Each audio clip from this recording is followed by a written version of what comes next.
और बस यहीं से शुरू होता है वो खेल, वो चक्रव्यूह, जिसमें एक बार कोई फंस जाए तो निकलना नामुमकिन सा हो जाता है।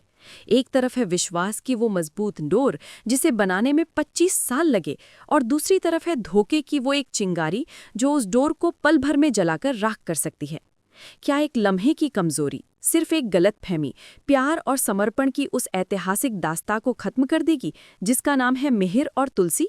क्या हमारा हीरो, वो मिहिर वीरानी जिसने तुलसी के लिए जमाने से लड़ाई लड़ी, आज अपनी ही अंतरात्मा से, अपने ही अपराध बोध से हार जाएगा? और क्या वो अपनी तुलसी को, अपनी जिंदगी की नींव को एक ऐसी औरत के लिए छोड़ देगा जिसकी आंखों में सिवाय साजिश के और कुछ नहीं है? या फिर दोस्तों, ये वीरानी परिवार के खिलाफ रचा गया अब तक का सबसे गहरा, सबसे खतरनाक षड्यंत्र है, जो न सिर्फ शांति निकेतन की दीवारों को बल्कि हमारे और आपके दिलों को भी हिलाकर रख देगा। हेलो दोस्तों, अगर आपके मन में भी यही सवाल किसी तूफान की तरह उमड़ रहे हैं तो अपनी कुर्सी की पेटी कसकर बांध लीजिए, क्योंकि आज ड्रामा क्वीन पूजा पर हम सिर्फ एक एपिसोड का रिकैप नहीं करने वाले, हम करने वाले हैं क्योंकि सास भी कभी बहू थी 2 के एपिसोड नंबर 90 का महापोस्टमार्टम। जी हाँ, आपने सही सुना। हम इस एपिसोड की एक एक नस को पकड़ेंगे, एक एक डायलॉग को चीरेंगे, हर एक एक्सप्रेशन के पीछे छुपे राज को उजागर करेंगे और कहानी की उन गहराइयों में उतरेंगे जहां शायद मेकर्स ने भी नहीं सोचा होगा। ये वही एपिसोड है जो 27 अक्टूबर 2025 को आया और हमारी रातों की नींद और दिन का चैन उड़ा गया। मैं हूं आपकी अपनी होस्ट, दोस्त और ड्रामा की डॉक्टर पूजा, और आज हम इस एपिसोड की कहानी में इतने गहरे गोते लगाएंगे कि आपको लगेगा आप खुद वीरानी मेंशन में मौजूद हैं और ये सब आपकी आंखों के सामने हो रहा है।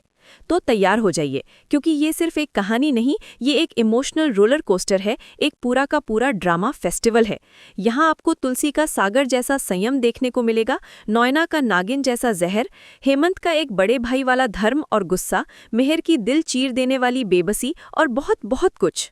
और हाँ दोस्तों, अगर आप मेरे इस ड्रामा के दीवानों के परिवार में पहली बार आए हैं तो एक सेकंड भी बर्बाद मत कीजिए। जल्दी से ड्रामा क्वीन पूजा चैनल के सब्सक्राइब बटन को दबाइए और उसके बगल वाली घंटी को ऐसे बजाइए जैसे मंदिर में महाआरती हो रही हो, क्योंकि यहाँ पर हर सोप ओपरा की कहानी का ऐसा ही शाही, मज़ेदार और हद से ज़्यादा डिटेल्ड विश्लेषण होता है। तो चलो दोस्तों, सबसे पहले तो ये समझते हैं कि आखिर ये एपिसोड नंबर 90 इतना ऐतिहासिक, इतना यादगार क्यों है। दोस्तों, ये एपिसोड एक जंक्शन है, एक चौराहा है जहां से हर किरदार की कहानी एक नया और खतरनाक मोड़ लेने वाली है, क्योंकि इसमें नॉयना की घिनौनी साजिश का नकाब लगभग उतरने ही वाला है। हमारा हीरो मिहिर कंफ्यूजन के ऐसे काले बादल में घिरा है जहां उसे रोशनी की कोई किरण नजर नहीं आ रही, और हमारी तुलसी, वो तो हमेशा की तरह एक शांत समंदर है जिसके अंदर भावनाओं का पूरा तूफान छिपा है, लेकिन चेहरे पर एक अविचल शांति है। लेकिन चलिए बातों में वक्त बर्बाद नहीं करते, सीधे टिकट कटाते हैं वीरानी मेंशन का और चलते हैं कहानी के अंदर। कल्पना कीजिए आप अपने आरामदायक सोफे पर बैठे हैं, हाथ में चाय या कॉफ़ी का कप है, और मैं यानी आपकी पूजा आपके लिए इस एपिसोड की कहानी को अपनी आवाज़ में जिंदा कर रही हूँ। अरे ये देखो, इस सीन में तुलसी की आंखों में देखो, क्या दर्द है। तो कहानी का पहला सीन हमें ले जाता है वीरानी मेंशन के भव्य सूर्य की रोशनी में नहाए हुए हॉल में। दिवाली का त्योहार बस आने ही वाला है और घर में एक उत्सव का, एक उम्मीद का माहौल है। हमारी प्यारी तुलसी और शोभा, जो इस घर की आत्मा है, जमीन पर बिछी एक खूबसूरत कश्मीरी दरी पर बैठी हैं। उनके सामने एक से बढ़कर एक डिजाइनर साड़ियों का अंबार लगा हुआ है, जैसे किसी दुल्हन के ख्वाबों का खजाना खुल गया हो। दोस्तों, जरा इस सीन की कल्पना कीजिए। एक साड़ी गहरे मरून रंग की है जिस पर सोने के तारों से मोर बने हुए हैं, वो मोर जैसे अभी नाच उठेंगे। दूसरी साड़ी एकदम शाही नीले रंग की वेलवेट की है जिसके बॉर्डर पर हीरे जैसे पत्थर जड़े हैं जो रोशनी में किसी आकाशगंगा की तरह चमक रहे हैं। एक और साड़ी हल्के गुलाबी रंग की है, जैसे सुबह की पहली किरण, जिस पर सफ़ेद मोतियों का इतना बारीक काम है कि उसे बनाने वाले कारीगर के सब्र को सलाम करने का दिल करे। ये साड़ियाँ सिर्फ कपड़े के टुकड़े नहीं हैं, ये शगुन है, ये आशीर्वाद है, ये वीरानी परिवार का प्यार है जो उनकी होने वाली बहू मिताली के लिए बड़ी हसरतों से चुना जा रहा है। माहौल में पंडित जसराज की कोई पुरानी ठुमरी धीमी धीमी आवाज में बज रही है। तुलसी के चेहरे पर वो चिर परिचित ममता और शांति है, एक ऐसी शांति जो बड़े बड़े तूफानों को झेलने के बाद आती है। वो एक लाल बनारसी साड़ी अपने हाथों में उठाती है, उसके मुलायम सिल्क को महसूस करती है और शोभा को दिखाते हुए कहती है, शोभा ये देखो, ये रंग, ये हमारी मिताली पर कितना खिलेगा, है ना, एकदम चांद का टुकड़ा लगेगी। उसकी आवाज में एक माँ का, एक सास का सारा वात्सल्य है। शोभा भी मुस्कुराते हुए हामी भरती है। हाँ तुलसी, बिल्कुल, हमारी मिताली का रूप तो इसमें और निखर जाएगा। जब वो ये पहनकर हमारे घर में कदम रखेगी तो लगेगा जैसे लक्ष्मी जी खुद आ गई हों। वो दोनों ऐसे बात कर रही हैं जैसे दो सहेलियां अपने घर की बेटी के लिए सपने बुन रही हों। ये सीन हमें वीरानी परिवार की जड़ों की याद दिलाता है, जहां रिश्ते और परंपराएं किसी भी दौलत से बढ़कर हैं। ये सीन एक प्रतीक है दोस्तों। ये रंग बिरंगी साड़ियां वीरानी परिवार की खुशियां हैं और तुलसी उन्हें समेटने की कोशिश कर रही है। लेकिन दोस्तों, जहां सब कुछ इतना परफेक्ट और शांतिपूर्ण हो तो ड्रामा की एंट्री ना हो, ऐसा भला एकता कपूर के सीरियल में हो सकता है? कभी नहीं। और इस बार ड्रामा की तूफानी धमाकेदार एंट्री करती है हमारी अपनी यंग गुस्सैल और हमेशा तेवर में रहने वाली परी। बस, परी को तो जैसे जलती हुई आग में घी डालने का, नहीं पेट्रोल डालने का मौका मिल गया। वो वहां ऐसे आती है जैसे कोई जंग लड़ने आई हो। उसके चेहरे पर कोई खुशी नहीं, सिर्फ एक अजीब सी बगावत है। वो एक तिरछी नजर उन साड़ियों पर डालती है और फिर एक तीखी सपाट आवाज में कहती है, मिताली इनमें से कोई भी साड़ी नहीं पहनेगी, और खासकर ये वाली तो बिल्कुल नहीं। और वो लाल साड़ी की तरफ इशारा करती है जो तुलसी के हाथ में थी। एक पल के लिए तो वहां सन्नाटा छा जाता है। पंडित जसराज की ठुमरी भी जैसे बंद हो जाती है। तुलसी और शोभा हैरान होकर एक दूसरे को देखते हैं। अरे बाप रे, ये परी का एटीट्यूड तो देखो। इस लड़की के अंदर मुझे सच में कभी कभी ओरिजिनल शो वाली यंग तुलसी की झलक दिखती है। वही आग, वही तेवर, वही अपनी बात पर अड़ जाने की जिद। लेकिन तुलसी की जिद हमेशा सच और परिवार के लिए होती थी। परी की जिद, खैर उस पर हम बाद में आएंगे। तुलसी तो बड़ी है, अनुभवी है। उसने जिंदगी के इतने उतार चढ़ाव देखे हैं कि ऐसी छोटी मोटी बातों से उसे फर्क नहीं पड़ता। वो एक शांत मुस्कान के साथ परी को देखती है, एक ऐसी मुस्कान जिसमें डांट नहीं बल्कि समझ है। वो कहती है, परी शांत हो जा बेटा, हम सब एक परिवार हैं, बैठकर बात करेंगे, जो तुझे पसंद आएगी वही ले लेंगे। लेकिन शोभा? अरे शोभा तो शोभा है, वो परी की रग रग से वाकिफ है। वो सीधे तुलसी से कहती है, इसे अनदेखा करो तुलसी, ये तो बस ड्रामा क्वीन है। हा। दोस्तों, जैसे ही मैंने शोभा के मुंह से ड्रामा क्वीन सुना, मेरी तो हंसी ही छूट गई। मैंने मन में सोचा, शोभा जी, असली ड्रामा क्वीन तो यहाँ है, ड्रामा क्वीन पूजा। आप सोचिए, तुलसी कितनी शांत और सुलझी हुई है। उसके अपने पति की जिंदगी में, उसकी अपनी शादीशुदा जिंदगी में इतना बड़ा भूचाल आने वाला है, एक ऐसा तूफान जो उसके पैरों के नीचे से जमीन खींच सकता है, और वो यहाँ परिवार की छोटी छोटी खुशियों को समेटने में लगी है। वो साड़ियाँ ऐसे चुन रही है जैसे मानो जिंदगी के हर रंग को वो अपने आंचल में समेट लेना चाहती हो। लेकिन दोस्तों, जब कैमरा जूम आउट होता है तो हमें पता चलता है कि इस खूबसूरत और रंगीन सीन के पीछे एक बहुत ही बदसूरत और बेरंग साजिश पक रही है। और वो साजिश कौन पका रहा है? हमारी अपनी मॉडर्न जमाने की मंथरा, नॉयना। अब सीन कट होता है और हम पहुंचते हैं नॉयना के आलिशान मिनिमलिस्टिक डिजाइन वाले अपार्टमेंट में। वो अपनी बैल्कनी में खड़ी है जहां से मुंबई की स्काईलाइन दिख रही है। हाथ में कॉफी का मग है और चेहरे पर एक ऐसी विजयी मुस्कान है जैसे उसने कोई जंग जीत ली हो। वो फोन पर सूची से बात कर रही है और उसकी आवाज, दोस्तों, उसकी आवाज में शहद से भी ज्यादा मिठास है, लेकिन उस मिठास के पीछे जहर छिपा है। वो बड़ी ही मासूमियत से कहती है, सूची, तुझे पता है मिताली तो बेचारी शॉपिंग में बिजी है, और यहाँ मिहिर ने मुझसे अपने प्यार का इजहार कर दिया। बूम! ये एक डायलॉग नहीं था, ये एक एटम बॉम्ब था जो सूची के कानों में फटा था। फोन के दूसरी तरफ हम सूची का चेहरा इमेजिन कर सकते हैं। आंखें फटी की फटी रह गई हों, मुंह खुला का खुला रह गया हो, हाथ से शायद फोन ही छूट गया हो। क्या बकवास कर रही है मिहिर ने? ये नामुमकिन है। उसकी आवाज में जो हैरानी है वो सच्ची है। और नॉयना, वो तो ऐसे खुश हो रही है, ऐसे इतरा रही है जैसे उसे कोहिनूर का हीरा मिल गया हो। हाँ मेरी जान, वो मुझसे प्यार करता है, वो मुझे चाहता है। फाइनली उसने मान ही लिया कि वो मेरे बिना नहीं रह सकता। दोस्तों, यहाँ पर एक मिनट रुककर इस सीन की साइकोलॉजी को समझते हैं। नॉयना सिर्फ सूची को ये बता नहीं रही है, वो सूची को अपनी इस झूठी कहानी में एक गवाह बना रही है। वो जानती है कि सूची वीरानी परिवार के करीब है, वो मिहिर को भाई मानती है, तुलसी को दीदी। अगर वो सूची को अपनी तरफ कर ले तो उसका काम और आसान हो जाएगा। वो एक तीर से दो शिकार कर रही है। वो सूची को पूरी कहानी सुनाती है, लेकिन कैसे? हर फैक्ट को तोड़ मरोड़ कर, हर सच में एक झूठ मिलाकर। वो बताती है कि कैसे मिहिर परेशान था, सच, उसने उसे संभाला, झूठ, उसने उकसाया, और कैसे उस कमजोर पल में मिहिर ने अपने दिल की बात कह दी, सफेद झूठ। ये औरत कितनी खतरनाक है। सूची बेचारी, वो एक सीधे साधे दिल की लड़की है। वो नॉयना को अपनी अच्छी दोस्त मानती है, लेकिन वो वीरानी परिवार को भी अपना मानती है। वो एक मानसिक द्वंद्व में, एक धर्म संकट में फंस गई है। वो कहती है, नहीं नॉयना, मुझे यकीन नहीं हो रहा। मिहिर भाई तुलसी दी से बहुत बहुत प्यार करते हैं। मैंने उनकी आंखों में वो प्यार, वो इज्जत देखी है। वो ऐसा नहीं कर सकते। नॉयना एक झूठी ठंडी आह भरती है। प्यार? और सूची, तू अभी कितनी बच्ची है। प्यार और आदत में बहुत बड़ा फर्क होता है। मिहिर को तुलसी की आदत हो गई है, एक जिम्मेदारी बन गई है। 25 साल साथ रहने के बाद प्यार नहीं, सिर्फ एक कंफर्ट जोन बचता है। प्यार तो वो मुझसे करता है। उसके दिल में जो तूफान मेरे लिए उठता है, वो किसी और के लिए उठ ही नहीं सकता। क्या लाइनें हैं, क्या एक्टिंग है। इस औरत को तो सच में विलेन ऑफ द मिलेनियम का अवार्ड मिलना चाहिए। अब कैमरा घूम कर आता है हमारे हीरो, हमारे प्यारे, लेकिन इस वक्त बेचारे मिहिर पर। Cut to Mihir. वो हेमंत के साथ अपने शानदार ऑफिस केबिन में है, जिसके कांच की दीवारों से पूरा शहर नजर आ रहा है। लेकिन मिहिर की नजरें सिर्फ अपने जूतों पर टिकी हैं। उसका ध्यान उस लाखों की डील में बिल्कुल नहीं है जो उसके सामने पड़ी है। उसके चेहरे पर अपराध बोध, पछतावा, बेचैनी और खुद से नफरत के भाव साफ साफ लिखे हुए हैं। वो एक पल भी शांति से नहीं बैठ पा रहा। कभी वो अपनी महंगी घड़ी को देखता है, कभी अपनी टाई ढीली करता है, कभी अपने बालों में हाथ फेरता है। वो हेमंत से कहता है और उसकी आवाज कांप रही है, एक टूटे हुए इंसान की आवाज। हेमंत भैया, मुझसे बहुत बड़ी गलती हो गई। मैं खुद को शीशे में नहीं देख पा रहा। मुझे लग रहा है जैसे मैंने तुलसी की, अपने बच्चों की, इस पूरे परिवार की पीठ में छुरा घोंपा है।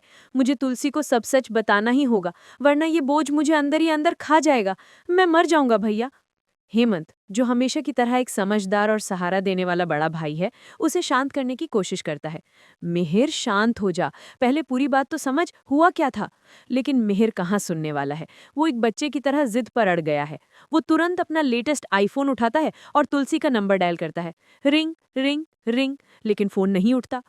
फोन नहीं उठा रही। मिहिर की आवाज में एक निराशा है, जैसे उसकी आखिरी उम्मीद भी टूट गई हो। फिर वो दोबारा ट्राई करता है। इस बार फोन व्यस्त आता है। बिजी?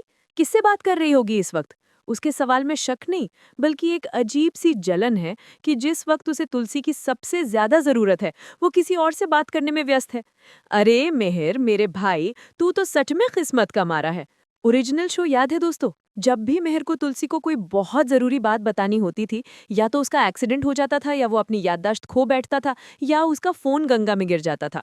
लगता है 25 साल बाद 5G के जमाने में भी, जब दुनिया मंगल पर बसने की तैयारी कर रही है, मिहिर की किस्मत का नेटवर्क आज भी 2G पर ही अटका हुआ है।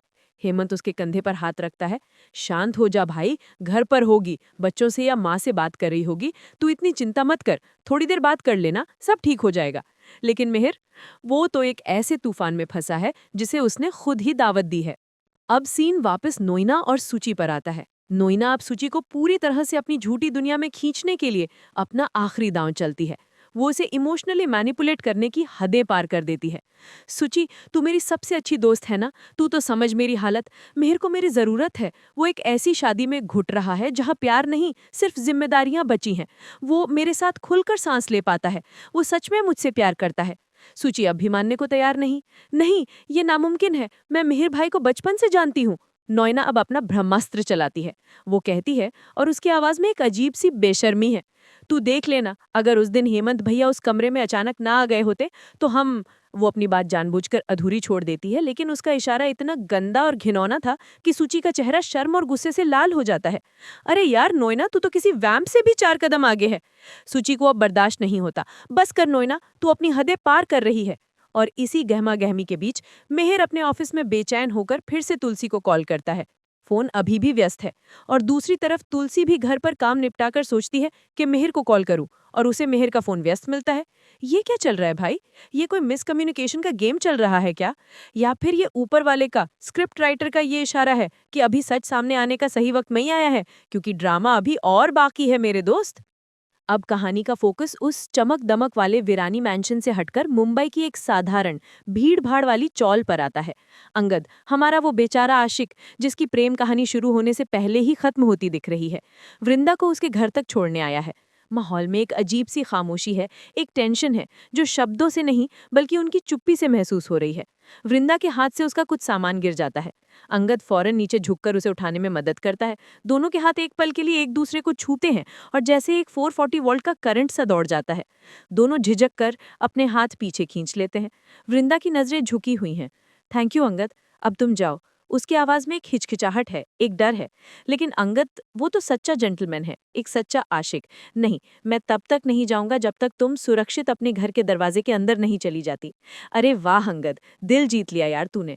वृंदा उसे एक आखिरी दर्द भरी नजर से देखती है और बिना कुछ कहे अंदर चली जाती है। अंगद भी उसे जाते हुए देखता है और एक भारी मन से गुड बाय कहता है। लेकिन जैसे ही वो पलटता है, उसके मन में एक तूफान चल रहा होता है। नहीं, मुझे खुद को रोकना होगा। वृंदा किसी और की होने वाली है, उसकी शादी होने वाली है। मुझे उससे दूर रहना ही होगा। मैं उसकी जिंदगी बर्बाद नहीं कर सकता। दोस्तों, ये रोमांटिक टेंशन, ये अनकही मोहब्बत, ये बिल्कुल हमारे ओरिजिनल शो के शुरुआती दिनों की याद दिलाता है। यहाँ पर पूजा की भविष्यवाणी, अंगद बेटा, तू ही वृंदा को उस शैतान सुभाष से बचाने के लिए हीरो बनकर आएगा, बस देखते जाओ। ये लव स्टोरी इतनी आसानी से खत्म नहीं होगी। अब कहानी वापस वीरानी मैंशन में आती है और दोस्तों, अब वो सीन आने वाला है जिसने इस एपिसोड को अमर बना दिया। नोइना अब फुल एक्शन मोड में है। वो मिताली और सुची को हुक्म देती है, जल्दी करो, सामान पैक कर लो, हमें लंदन की फ्लाइट पकड़नी है। उसका प्लान साफ है। इससे पहले कि मिहिर का गिल्ट उसे सच बोलने पर मजबूर करे, वो उसे यहाँ से मीलों दूर ले जाना चाहती है। और फिर वो सीधे मिहिर के कमरे की तरफ जाती है और दरवाजे की घंटी बजाती है, ट्रिंग ट्रिंग। लेकिन दरवाजा मिहिर नहीं, हेमंत खोलता है। और हेमंत के चेहरे पर जो गुस्सा है, जो नफरत है, उसे देखकर एक पल के लिए तो नोइना भी दहल जाती है। हेमंत शांत लेकिन एक बहुत ही खतरनाक सधी हुई आवाज में पूछता है, नोइना, तुम यहाँ क्या कर रही हो? मेरे भाई के कमरे के बाहर इस वक्त तुम जो कुछ भी करने की कोशिश कर रही हो, वो बहुत गलत है और उसका अंजाम बहुत बुरा होगा। नोइना खुद को संभालती है। मैं तो बस मिहिर की मदद कर रही थी, वो बिजनेस को लेकर परेशान था। क्या घटिया बहाना है। लेकिन हेमंत अब उसकी कोई बकवास सुनने के मूड में नहीं है। झूठ बोलना बंद करो, मैंने सब कुछ सुन लिया है। मैंने सुना है कि तुमने सुची से फोन पर क्या कहा। अब नोइना भी अपने असली बेशर्म रंग में आ जाती है। वो कहती है, तो इसमें झूठ क्या है? सच तो यही है, मिहिर मुझसे ही प्यार करता है। वो आप सबके सामने, अपनी बीवी के सामने ये बात मानने से डरता है। बस ये सुनना था कि हेमंत के सब्र का बांध टूट गया। वो एक कदम आगे बढ़ता है और अब जो हेमंत ने कहा दोस्तों, वो इस शो के इतिहास में सुनहरे अक्षरों में लिखा जाएगा। ये डायलॉग नहीं, एक दहाड़ थी। हेमंत अपनी उंगली उठाकर उसे चेतावनी देते हुए कहता है, अपनी हदें पार मत करो नोइना। मिहिर और तुलसी मेरे लिए सिर्फ भाई भाभी नहीं है, वो मेरे लिए राम और सीता हैं। और मैं अपने राम और सीता की इस कहानी में तुम्हें कोई मंथरा या शूर्पणखा बनकर उनकी जिंदगी में जहर घोलने नहीं दूंगा। रामायण में जो हुआ सो हुआ, लेकिन इस कलयुग में मैं अपने भाई की जिंदगी बर्बाद नहीं होने दूंगा। दूर रहो मेरे परिवार से। वाह हेमंत, वाह, क्या डायलॉग था, क्या परफॉर्मेंस थी। तू तो इस शो का असली हीरो है यार। दोस्तों, ये सीन देखकर तो मेरे रोंगटे खड़े हो गए। राम सीता का रेफरेंस ये सिर्फ एक डायलॉग नहीं था, ये वीरानी परिवार के संस्कारों की, उनके रिश्तों की पवित्रता की, उनके विश्वास की एक मिसाल। मिहिर अब कमरे से बाहर आता है। वो हेमंत से अपने नए बिजनेस प्लान के बारे में बात करने लगता है, शायद अपना ध्यान बटाने के लिए। लेकिन नोइना कहाँ मानने वाली है। वो बेशर्मों की तरह फिर बीच में कूद पड़ती है। हेमंत मिहिर को एक तरफ खींच कर ले जाता है। मिहिर, तू अंधा हो गया है क्या? समझ क्यों नहीं रहा? ये लड़की तुझे पसंद करती है, इसकी नीयत में खोट है। मिहिर, वो तो अभी भी अंधेरे में है। नहीं भैया, आप गलत समझ रहे हैं, वो एक बहुत ही ईमानदार और अच्छी औरत है। हेमंत को अब गुस्सा आ जाता है। वो तेरा ब्रेन वॉश कर रही है मिहिर। वो एक बाहरी इंसान है, उसे हमारे परिवार के मामलों में दखल देने का कोई हक नहीं है। मिहिर की आंखों में अब थोड़ी समझ आती है। वो फैसला करता है, ठीक है भैया, मैं अभी तुलसी से बात करूंगा और उसे सब सच बता दूंगा। लेकिन वो रुक जाता है। हेमंत उसे सलाह देता है, अभी नहीं, त्योहार के बाद बात करना।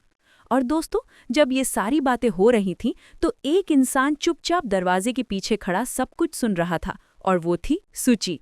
उफ, सुची ने सब सुन लिया। हेमंत की चेतावनी, मिहिर का फैसला, नोइना की सच्चाई। अब सुची क्या करेगी? यहीं से कहानी का सबसे बड़ा ट्विस्ट शुरू होगा।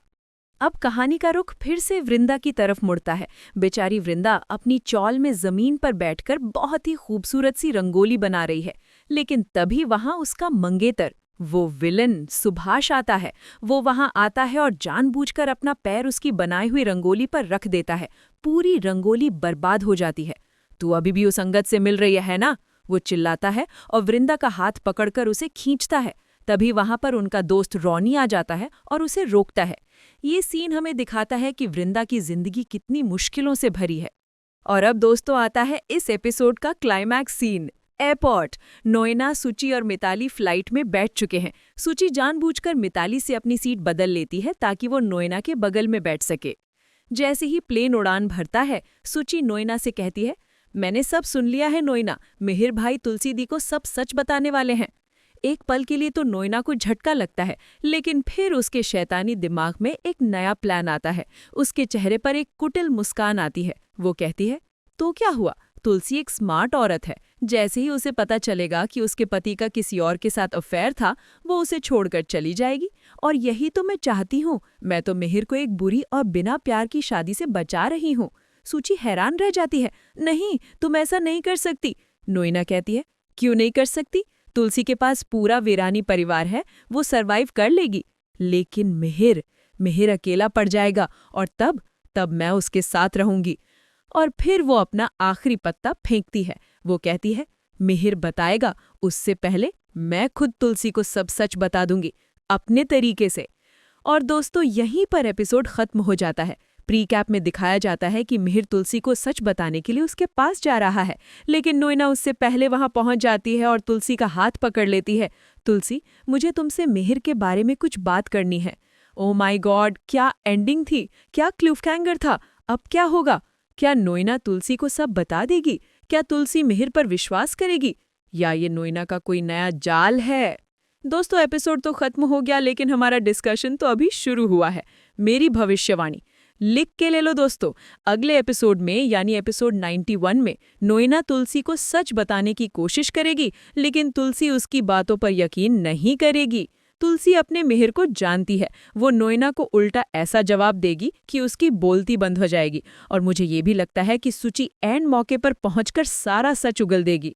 तो मेरे प्यारे ड्रामा लवर्स, अब आप बताइए, आप किसकी टीम में हैं? टीम तुलसी या टीम नोइना? अगर आप तुलसी की टीम में हैं तो इस वीडियो को लाइक कीजिए, और अगर कोई नोइना को भी सपोर्ट कर रहा है तो वीडियो को शेयर कर देना। और सबसे ज़रूरी बात, ड्रामा क्वीन पूजा को सब्सक्राइब करना बिल्कुल मत भूलना, क्योंकि अगले वीडियो में हम चीर-फाड़ करेंगे एपिसोड 91 की। तब तक के लिए अपना ख्याल रखना, ड्रामा देखते रहना और अपनी ज़िंदगी में हमेशा हीरो बने रहना, विलन नहीं। पूजा की तरफ से आप सबको बाय बाय और बहुत सारा प्यार। Love you all.